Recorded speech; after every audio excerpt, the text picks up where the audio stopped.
Hi, this is Malice Tarot, and I'm here to do Virgo for October. Messages for Virgo for October, please. And we have Sir Norval Munchington, Escape the Ordinary.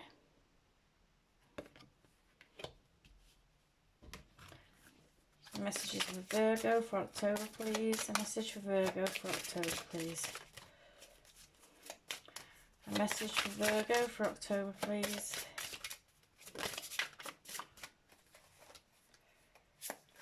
And we have wellness.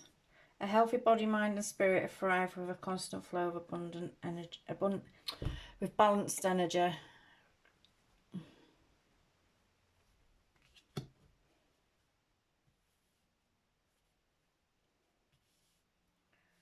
This may be about getting out of your comfort zone. Maybe maybe you're thinking about doing something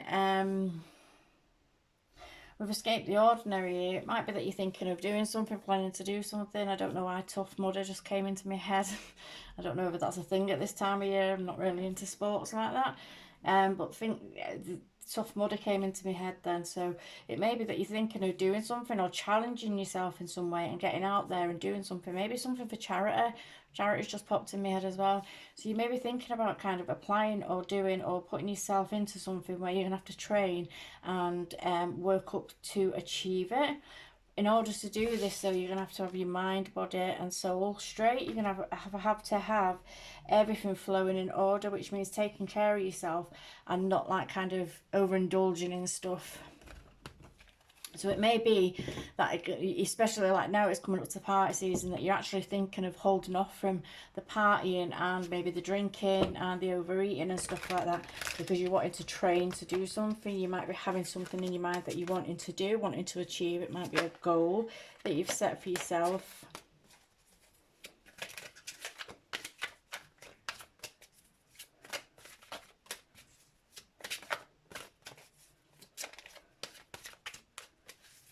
Fun run I've just heard as well. Fun run.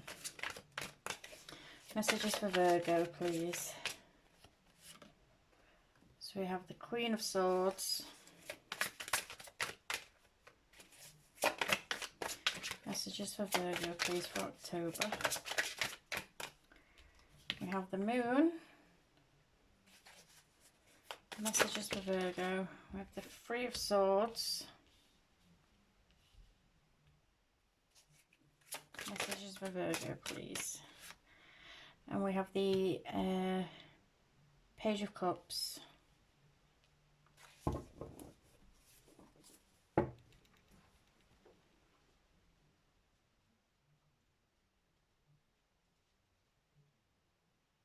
So whatever it is that you're planning to do, you might be actually planning to do it, and you may be looking into doing something, and it may be coming off the back end of grief in some way. There may be something that you've gone through, some kind of hurt or heartbreak that you've gone through, maybe a loss that you've gone through, and it spurred you into doing something. So it may well be something for charity. It may be something for a charity cause, or just to raise money or awareness for something. So it may be a family member or someone or something that's close to your heart that has spurred, you know, the pain or the kind of upset around the situation. You might not have lost them, they might still be with you, but it's just something that is now a part of your life and something that you want to bring awareness to. So there may be something that you're wanting to get out there and do, and it's coming off the back of some kind of hurt or heartbreak.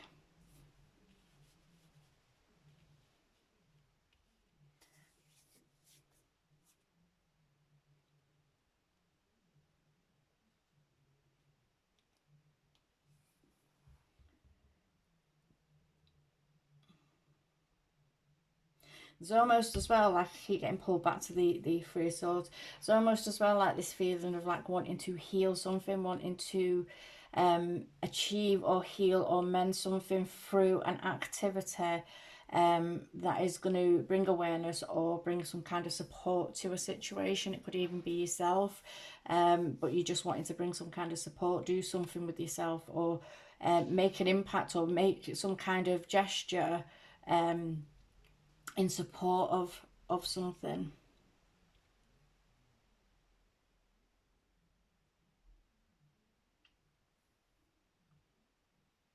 With the moon here, you might not be sure which way to go or what exactly it is that you're wanting to do. So you might just be pondering over things and thinking up things and just coming up with ideas of different things that you could actually do, but you might not be 100% sure on which one or which route or which road you want to go.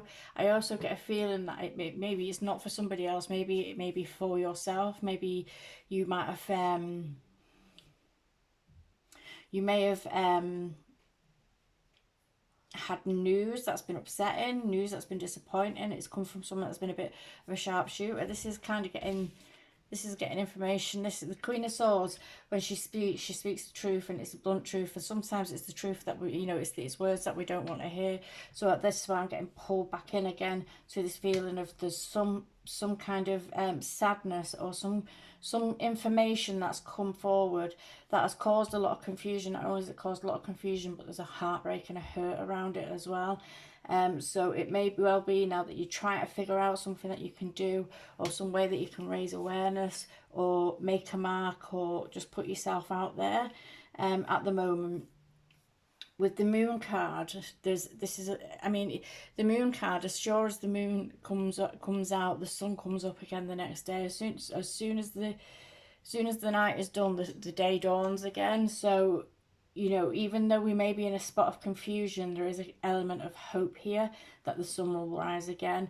So even though we may feel like we're kind of swamped in emotions, or we're having maybe a dark night of the soul, some kind of thing where we're feeling out of sorts and out of our element and feeling confused and not knowing like what's coming next, or because the moon speaks of confusion, it can speak of confusion and things not being as they appear. So it may well be that you might have been tested for something, you might have been checking on something, and it's give you a bit of a scare, and it's kind of brought your attention to something as well, which is making you want to raise awareness for it. So even if it's not directly affecting you, it may be that you're wanting to do something to kind of bring awareness to something, because you may have had a scare. There may have been a scare there, but as I say, the sun always rises again after the moon's been out. The sun always rises when and when the sun goes down, the moon comes out again. So life's a constant cycle. It's constantly cycling over. Everything in life really cycles over. But we have to have trust and faith and trust our intuition with things, and be able to move forward with things and not panic when things get dark, when things get a bit much or a bit emotionally overwhelming, that we're not panicking, and we're going into things and we're looking at it sensibly and going in towards it with a logical mind, instead of allowing our mind to play tricks on us and to confuse us and to have us stressed and worried. With the Page of Cups here, I feel like there's a message, maybe a message coming in. It may be a good news message of good news, something that's going to bring you some kind of emotional relief in some way. So this could again be towards hearing back about something or someone, or maybe getting news, or maybe you've been having treatment and the treatment is actually working.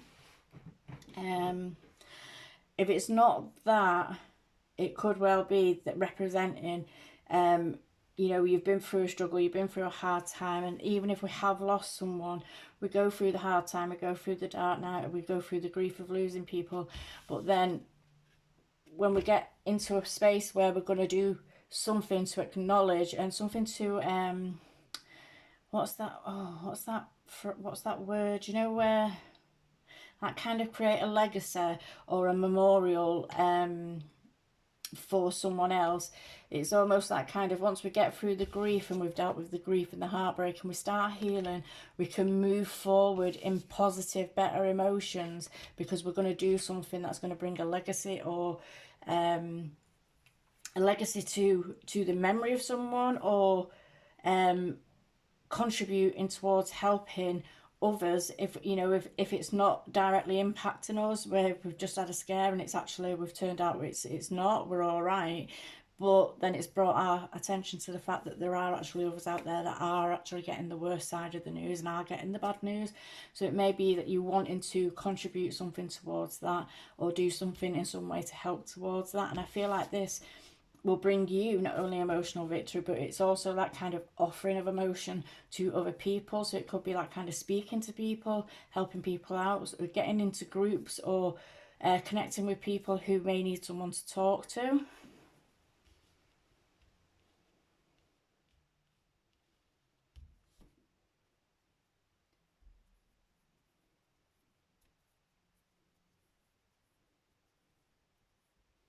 But I do get like, I keep hearing Tough Mudder in my head. So there may actually be something that you're planning to do.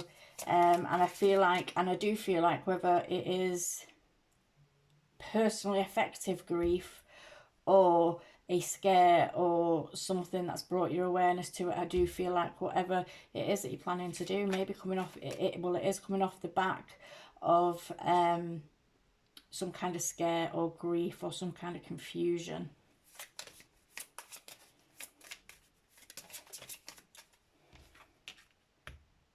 So we've got family and tribe, number 20, which breaks down to a 2, which speaks about duality, partnerships and balance. The number, family and tribe. So it could be something that's connected to your family. As I say, it could be someone around you that you're connected to. It could be a friend, or maybe it could be affecting personally you, whatever this may be. And it's like reminding you that you've got friends and family around you who are going to be there for you, who you can rely on and who you can lean on in times of need, and people who will also kind of gather around and back you up if you choose to do something, to make some kind of legacy or some kind of donation or statement or some kind of effort towards a cause of some degree. You've got people there that will back you up with this. We've got number 9, how teachable are you? We've got 32, Phoenix rising. And then we've got 33, which is sexual arts, which is a random one.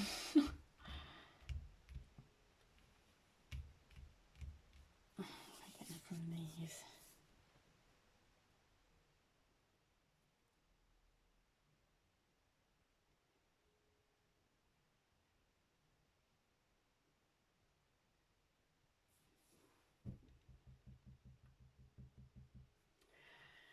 So with how teachable are you? I mean, she's sat there with an instrument, but it may just be that you're having to learn or put time and effort training into something, having to learn something. So even if it was doing something like Tough Mudder, I mean, I suppose you could go there and just kind of go for it. But I feel like there's some kind of preparation that would need to be done in the forefront of that for you to achieve anything with it, because I feel like you might be a bit overwhelmed if you got there and went in there blind. So there may be some kind of training or process that you're having to go through, and it's going to be taking a lot. It's going to be putting a lot on your body and your mind and your spirit. So I feel like it's going to be putting a lot on your spirit, because it's going to be something that can be quite stressful, but it's going to be something that's going to be uplifting at the same time. But also your body and your mind, I feel like it's going to be something that's going to help you grow. I feel like it's going to be something that's going to help you grow, but you need to make sure that you're not half-assing it. I want to say you need to make sure that you're not going out partying, drinking, eating all night, and then expecting to go and do something like kind of dramatic and quite exhaustive when you've been so unhealthy before. So I feel like there's a period of training involved, or there will be a period of training involved in whatever this is. But with the Phoenix rising, it's almost like this is, the card of coming up out the ashes, isn't it? This is the card of either getting back on our feet or coming back from some kind of heartbreak, coming back from some kind of hurt, heartbreak or loss, and coming back from that and doing something spectacular when we do. So even if it's not directly affecting you, I mean, it could be directly affecting you and you're the one that's going to be the one that's rising because you may be overcoming something, or it may be that it's affected somebody around you, or if you've had a loss or anything like that, it's now like about kind of coming back and making an impact for that person, making a legacy for that person. And doing something to get your mind and body and spirit back in gear and back into the living realm, or what I say, because it's sometimes, especially if it's to do with grief and stuff like that, we can let it overwhelm us and shut us down.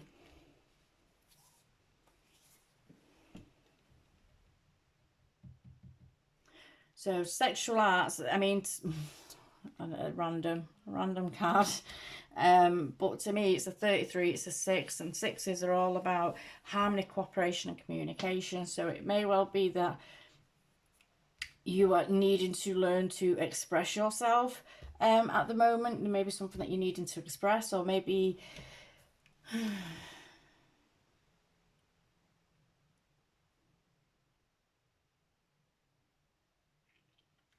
there may be something that you've been going through on your own. There may be something that's been going on with you that maybe you've not told your friends or your family or anything like that.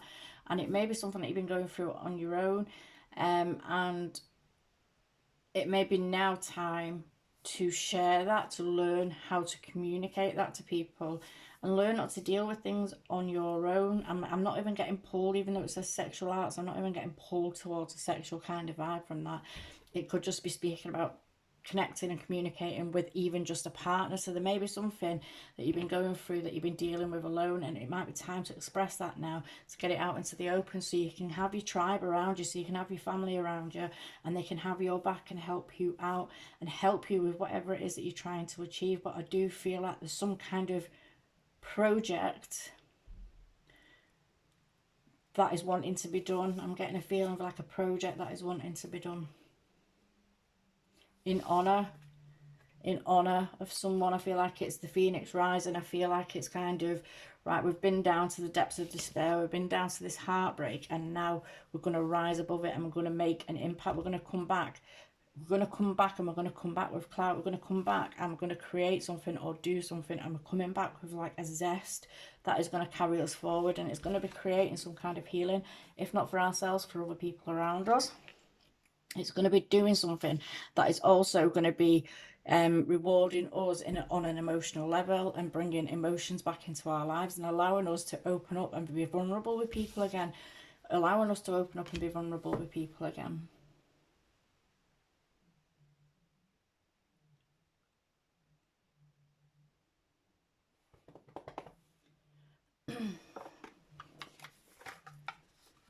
One of these just to close out the reading.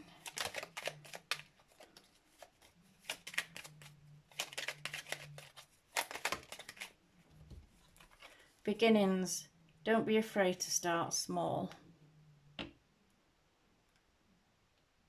You've got like that little plant in the corner of this there, that, you know, the seed has to grow up through the dirt. It's almost like the phoenix rising kind of concept behind that. You know, even like this, the beautifulest of flowers gets planted in dirt, and it has to grow itself and build itself through all the dirt and the muck and the mire, and it has to bring itself up until it breaks through the surface, and then it grows into a beautiful flower. And it takes a lot of effort and energy, and it does it because it's driven to do that. And I feel like the beginnings here might be the beginning of some kind of way of life for you, or something that you're going to incorporate into your life. But you might be at a place of confusion about it, because you don't know how to get into it, or you don't know how to start, or you don't know where to go with it. But it's like, start small. You don't have to jump all in it. You don't have to just randomly go and do, like when I said tough mudder before, it's not like I would sit here and go, oh, I'm going to do tough mudder, and go tomorrow and do it, because it'd just be overwhelming. So whatever it is that you're planning on doing, or whatever it is that you've got on your mind, start small. Start small and build your way up, and make sure that you're looking after yourself, mind, body and spirit, along the way, to be able to grow and successfully flourish.